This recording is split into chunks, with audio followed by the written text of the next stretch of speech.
Oi pessoal, boa tarde. Então estamos aqui para uma nova unidade da nossa disciplina.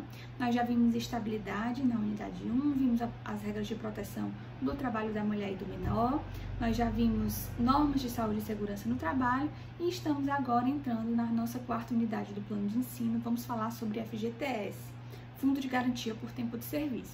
Antes da gente entrar no conteúdo em si, é importante você ter em mente que qualquer livro que você pegar de direito do trabalho de 2018, 2017 estarão desatualizados nessa matéria. Até os de 2019 você precisa ter bastante cuidado, porque houve importantes alterações na legislação do FGTS a partir de julho do ano passado, tá?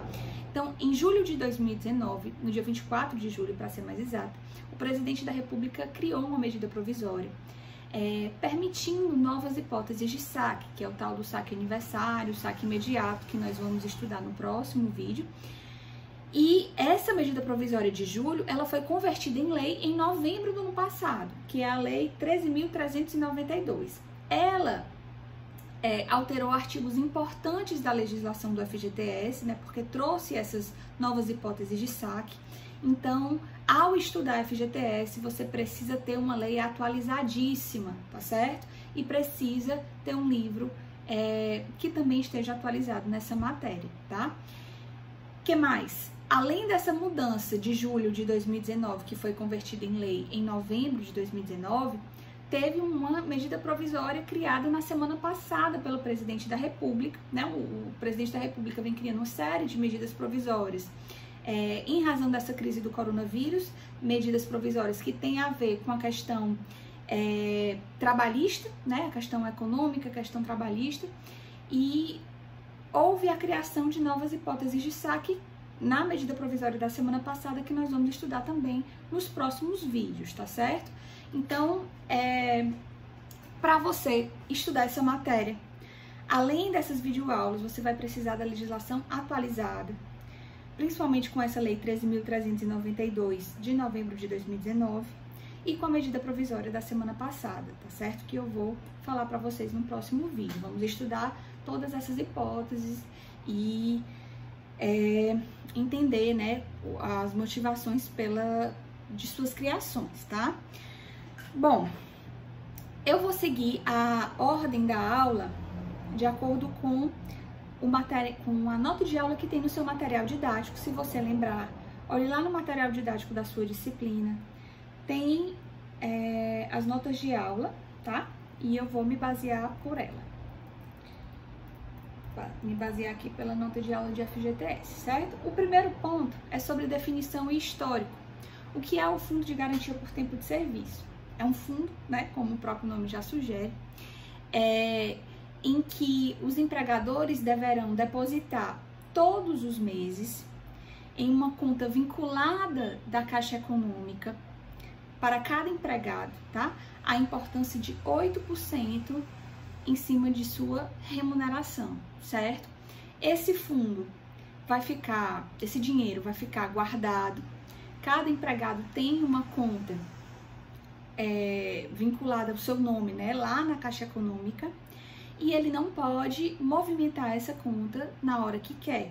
Esse dinheiro vai ficando lá, todo mês o empregador vai depositando esse valor na conta do FGTS do empregado. Não se trata de um desconto salarial, tá certo?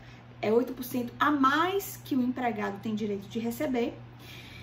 E esse fundo, ele vai poder ser movimentado em hipóteses em que a legislação permite.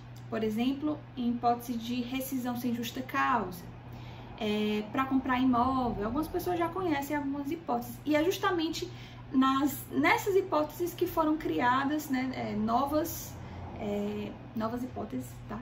A partir da medida provisória de julho do ano passado e da semana passada. Bom, o FGTS, gente, ele foi incorporado ao Brasil, foi introduzido ao Brasil no ano de 1966, tá certo? Então, antes mesmo da nossa Constituição de 88, já contei um pouquinho dessa história para vocês quando a gente estava vendo estabilidade, né?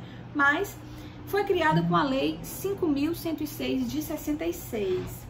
Só que na época o FGTS era opcional, havia naquela época aquela estabilidade decenal que nós já estudamos. E quando surgiu a lei do FGTS em 66, o empregado podia optar, ou ele ficava no regime do FGTS, e aí ficava recebendo esses depósitos mensais de 8%, ou ele optava pela estabilidade decenal, que é aí que nós já estudamos, né, no que consiste essa estabilidade. Quando foi em 88, a estabilidade decenal foi extinta e o FGTS foi implantado a partir da Constituição de 88 em caráter obrigatório para todos os empregados, certo? Então não se trata de uma opção, não se trata de um benefício a mais que o empregador poderá dar ou não, se trata de um direito constitucional, tá certo? Garantido a todos os empregados. E o FGTS é regulamentado pela lei 8.036 de 90, tá? E que sofreu alteração, como eu disse, com a lei 13.392 de novembro do ano passado, tá certo? Bom, o FGTS, gente, ele se estende ao empregado urbano, ao empregado rural, ao empregado doméstico, certo? Para os empregados domésticos, essa introdução se deu a partir de 2013, a partir da Emenda Constitucional 72 de 2013, porque até então, gente, até 2013, o FGTS era facultativo para empregados domésticos, mas a partir de 2013, por uma emenda constitucional, o FGTS se tornou obrigatório também para esses empregados. Além disso, se estende também para os trabalhadores avulsos, tá certo? E todos na importância de 8%. O detalhe é que para o empregado aprendiz, nós já vimos que o FGTS é na ordem de 2%, tá? Mas tirando essa hipótese do aprendiz, para os outros empregados, o FGTS deve ser na importância de 8% em cima da remuneração, tá? Quando eu falo de remuneração, eu tô falando não só do salário básico, mas eu tô falando do salário acrescido de todos os adicionais devidos, por exemplo, horas extras, adicional noturno, adicional de insalubridade, adicional de periculosidade, tá? Então, o empregado vai receber o salário básico e esses adicionais, certo? Que vão compor a sua remuneração, e os 8% que ele vai ter direito de depósito de FGTS vão ser em cima desse montante, que é o salário básico acrescido dos adicionais eventuais, tá certo? Incide também sobre férias, certo? Incide também sobre aviso prévio indenizado ou trabalhado. E isso, gente, não é só um entendimento doutrinário, isso está fixado na súmula 63 do TST e súmula 305 do TST. Essas duas súmulas vão falar justamente que a contribuição do FGTS incide sobre a remuneração mensal do empregado, inclusive com horas extras e adicionais eventuais. E a súmula 305 vai falar que o pagamento do aviso prévio está sujeito à contribuição do FGTS também, certo? O que mais? O artigo 16 da Lei 8.036 de 90, que é a lei do FGTS, vai falar que diretores não empregados, ou seja, que não são regidos pela CLT, podem receber FGTS se a empresa assim determinar, certo? As empresas sujeitas à legislação trabalhista, ou seja, que têm empregados, elas podem equiparar seus diretores não empregados aos demais trabalhadores no que tange ao FGTS, certo? Que exerçam algum cargo de administração, etc. Aí, gente, é só uma possibilidade, tá? Porque o FGTS é um fundo devido para os empregados seletistas. Então, diretores que não são empregados seletistas não têm o direito de receber FGTS, mas a empresa poderá equipará-los, né, para fins de recebimento do FGTS, certo? O que mais que a lei traz de importante? O artigo 2º da lei 8.036 de 90 vai dizer que os depósitos, o que tem lá na conta do FGTS, é impenhorável, porque tem natureza salarial, tá certo, gente? O FGTS tem natureza salarial, de acordo com a maioria da doutrina trabalhista. Por isso que o que tem lá no saldo do FGTS é impenhorável.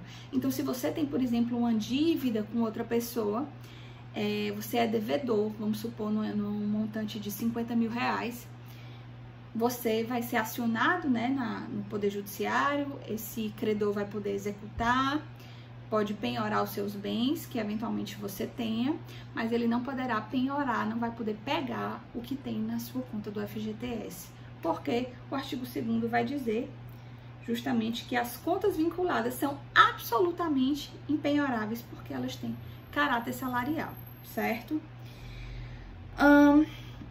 Que mais? Indo para o próximo ponto da nota de aula, nós temos a interrupção, gente. É o seguinte, é que a lei do FGTS e a doutrina trabalhista vai dizer que os valores depositados a título de FGTS são devidos, inclusive, nas hipóteses de interrupção do contrato de trabalho.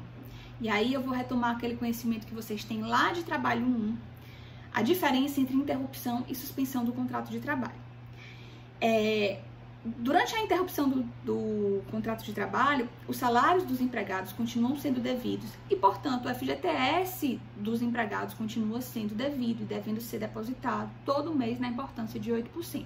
Quando a gente está diante de uma situação de suspensão do contrato de trabalho, em regra, a suspensão não vai gerar o pagamento de remuneração para os empregados e, consequentemente, não vai gerar, em regra, o pagamento de FGTS para esses empregados, tá certo? Então, veja, por exemplo, eu tenho 2 situações como empregada da Unifor. Em 2018, eu suspendi meu contrato de trabalho por 6 meses para finalização do meu doutorado lá na França. E aí foi uma suspensão do contrato de trabalho. Eu fui sem remuneração pela Unifor.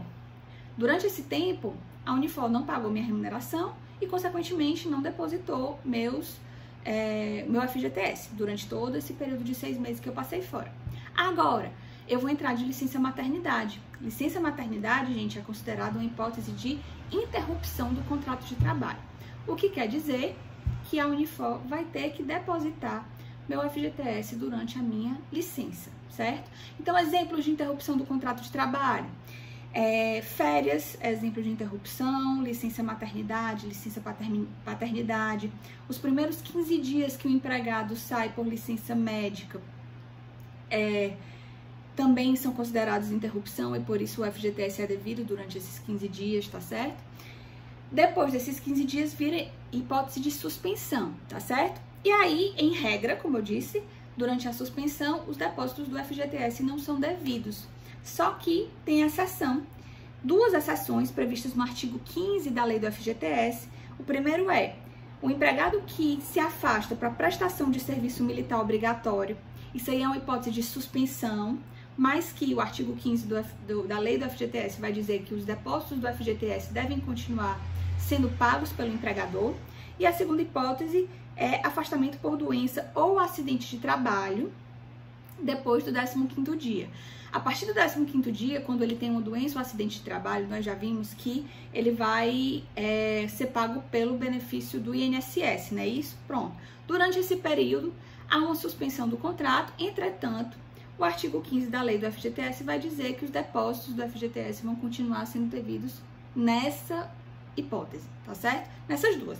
Ou prestação por serviço militar obrigatório ou por doença ou acidente de trabalho a partir do 15º dia. Até os 15 dias, o FGTS é devido? Sim, porque é uma hipótese de interrupção e na interrupção é sempre devido. A partir do 15º dia, se for acidente ou doença de trabalho, continua sendo devido, certo? E se não for por acidente ou doença de trabalho, for outro motivo, aí o FGTS não vai ser devido, tá? Se for por um motivo de afastamento por depressão, afastamento por câncer ou cirurgia que de repente o prazo, né, o tempo de pós-operatório e tudo é superior a 15 dias, o FGTS não vai ser devido durante o período porque não é doença ou acidente de trabalho, tá certo, gente? Entenderam? Então é isso. Em regra, todas as hipóteses de interrupção vão gerar, consequentemente, o pagamento do FGTS e, em regra, as hipóteses de suspensão não vão gerar o pagamento do FGTS, exceto 2 hipóteses de suspensão que a própria lei vai dizer que o FGTS é devido. Artigo 15, que vai dizer isso. Primeira hipótese de prestação de serviço militar obrigatório e a segunda hipótese por doença ou acidente de trabalho superior a 15 dias, certo? Bom, como é que acontece a operação do FGTS indo para o terceiro ponto da nossa nota de aula? Quem opera o FGTS é a Caixa Econômica, quem organiza, né, as contas vinculadas dos empregados é a Caixa Econômica. Ela controla, né, a rede arrecadatória e ela é administrada por um conselho curador. O FGTS é administrado por esse conselho curador, do qual fazem parte membros representantes de empresas, certo? Dos empregadores, membros representantes de empregados e membros também do governo, certo? Então, esse conselho, ele é tripartite, porque dele fazem parte o setor econômico, o setor trabalhista e o setor governamental. E lembrando que os representantes dos empregados desse conselho curador têm direito àquela estabilidade que nós já vimos da nomeação, certo? Até um ano após o fim do mandato, certo? E aí, esse conselho curador vai organizar, estabelecer diretrizes, vai fixar critérios para o parcelamento em caso de recolhimento em atraso, tá? Faz negociações, tira dúvidas, supre lacunas da legislação em relação ao FGTS, enfim. Esse conselho curador vai ser responsável pela administração do FGTS como um todo, tá? E os depósitos do FGTS devem ser realizados mensalmente pelo empregador até o dia 7 de cada mês, sob pena de pagamento, além de multa e juros, de uma taxa, né, que é como uma consequência do não pagamento no momento regular, certo? Que mais? Bom, essas são as hipóteses do saque do FGTS. Aliás, no próximo vídeo a gente vai entrar nas hipóteses de saque do FGTS, certo, gente? Para o vídeo não ficar muito extenso. Por hora, nós vimos essa parte geral. Se vocês tiverem alguma dúvida sobre esse momento inicial da introdução do FGTS, é só mandar torpedo que eu estou à disposição, tá certo, gente? Boa tarde e até o próximo vídeo.